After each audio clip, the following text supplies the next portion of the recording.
Sofa మీద వేసి బెడ్రూమ్లోకి వెళ్ళి ఏడ్చుకుంటూ పడుకు. తండ్రికి ఏమో అర్థం కావట్లా. తల్లి వచ్చింది, ఏమైందయ్యా? ఏం లేదు, వెళ్తుంది. ఎక్కడికి వెళ్తున్నావన్నా? అన్నీ కావాలి, అన్నీ అనుమానాలే, నా మీద అంత అంబనమ్మకం ఉన్నప్పుడు నన్ను ఎందుకు కన్నారు? ఏమేమో మాట్లాడుతుంది. తండ్రికి అర్థం కావట్లే అసలుకి. ఒక తండ్రిగా నా కూతుర్ని నేను ఒక మాట అడిగా, ఎక్కడికి వెళ్తున్నావు అని. ఎందుకు వెళ్తున్నావు అని కూడా నేను ఇంకా అనలా. అలాంటి భావన కూతురుకు వచ్చి వెళ్ళి పడుకొని ఏడుస్తూ ఉంటే ఆ కూతురు దగ్గరికి తల్లిపై, ఎందుకమ్మా ఏడుస్తున్నావు, ఏమైంది? తండ్రి ఎక్కడికి వెళ్తున్నావు అని అడిగి. అంతే కదా అంటే, ఆయనకెందుకు అంది. ఏమి ఆయనకెందుకు? అప్పుడు తల్లి 3 మాటలు చెప్పింది. ఆయన ఎందుకు అనే స్థితి ఆయనది కాదు. ఆయన మీ నాయన, మా ఆయన ఇంటికి పెద్ద ఆయన. ఆయనగాక ఎవరు అడుగుతారు? ఆయనగాక ఎవరు అడుగుతారు నీ గురించి? నాకు ఆయన, నీకు నాయన, మన ఇంటికి మన ఇద్దరికి పెద్ద ఆయన. ఆయనే లేకపోతే నువ్వు లేవు, నేను లేనమ్మా.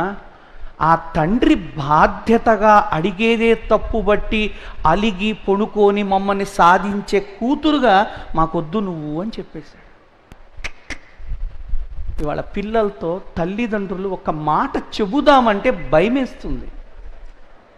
ఏం చెప్తే ఏమవుతారో, ఎలా ఫీల్ అవుతారో, ఎలా చిన్నబుచ్చుకుంటారో, ఎక్కడ తప్పు పడతారో, ఎక్కడ వాళ్ళని వాళ్ళు ఏం చేసుకొని జీవితమంతా బాధపడే సందర్భాలు తెస్తారో అని.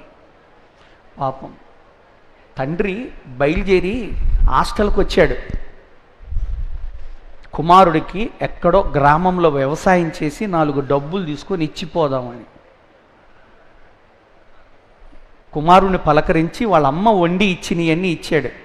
ఆయన సంపాదించిన 4 డబ్బులు ఇచ్చి వెళ్తూ, ఒరే జాగ్రత్త, ఎక్కడ అవసరమో అక్కడ వాడుకో, వృధా చేయి మాకు అన్నాడు. అంతే, నాకు ఇప్పుడు అవసరం లేదులే, తీసుకెళ్ళిపో. నాకు అవసరం లేదులే, తీసుకోపో. నేనేమన్నానా? జస్ట్ జాగ్రత్తగా వాడుకో అన్నాను. అంటే అపార్థంగా భావించడం ప్రతి మాటని. ఇప్పుడు నువ్వు ఏం చేస్తున్నావో అది నీ కోసం చేస్తున్నావు, కానీ నీ తల్లిదండ్రులు ఇవాళ ఏం చేస్తున్నారో వాళ్ళు మీకోసమే చేస్తున్నారు. నువ్వేం చేస్తున్నావో అది నీ కోసం చేసుకుంటున్నావు, కానీ తల్లిదండ్రులు ఏం చేస్తున్నాయి మీకోసమే చేస్తున్నారు.